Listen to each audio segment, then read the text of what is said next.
The way it works is quite simple. A local entrepreneur rents or buys the land in which gems are found. He then invites miners to search for gems. Everything that the miners find belongs to them. However, the owner of the mine has the right to make the first offer. This approach is fair and creates no need for security measures. We're in Pailin, Cambodia now, in a so-called ruby and sapphire open pit mine. The workers dig about 2 to 3.5 meters deep by hand, and they just found a 10-carat sapphire stone. And just to explain to you the difference between a piece of sapphire and a conventional piece of gravel. This piece of gravel is made up of tens of thousands of small little crystals, whereas this piece of sapphire is only one entirely intact crystal. Some of the earth containing smaller rocks is transported to the river. The earth is literally washed out with a large sieve to make the crystals easier to identify.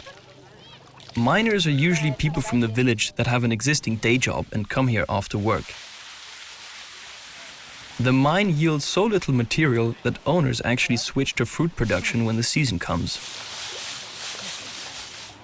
This gorgeous strawberry-colored ruby rough, weighing in at 1.2 grams, was found in a sieve a short time after our arrival. It will be pre-formed and faceted in the cutting factory today.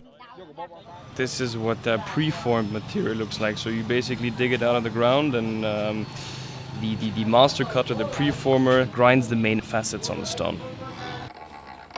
The rough stones are mounted onto a so-called dopstick. This is done by melting wax and letting it harden once the stone is in place.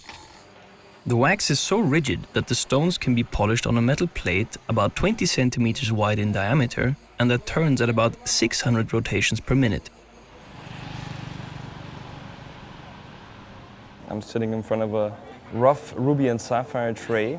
20 to 25 years ago, they used to have very, very big crystals coming from the mine. Nowadays, unfortunately, all that's left is cut material ranging between 20 and 80 points, which is a pity because it used to yield one of the nicest ruby and sapphire material in the world. This zircon rough from Ratanakri, which is roughly 500 kilometers from here, is brought to Pailin, where they're cut and preformed on machines which are roughly 120 years old.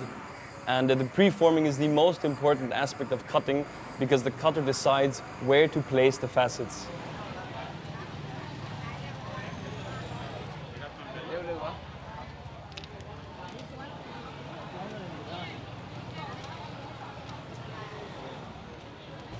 In the city of gems, you can find anything from quartz to tourmaline, from rubies to sapphires.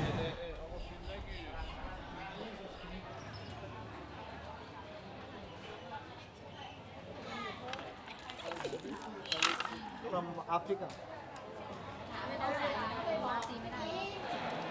The gemstone market is busy and bustling. Most of the people here are brokers, or so-called couriers. They go from one customer to another, trying to sell the stone for the owner. For this task, they receive a fixed commission.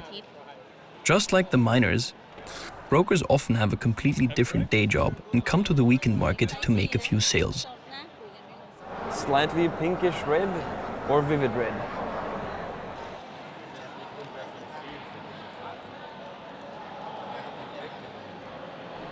This is a flawless ruby from Mozambique. 6 carat, absolutely no inclusions. This is a beautiful tanzanite from Tanzania. And this is a zircon from Ratanakiri, the only mine in the world which produces dark blue zircon.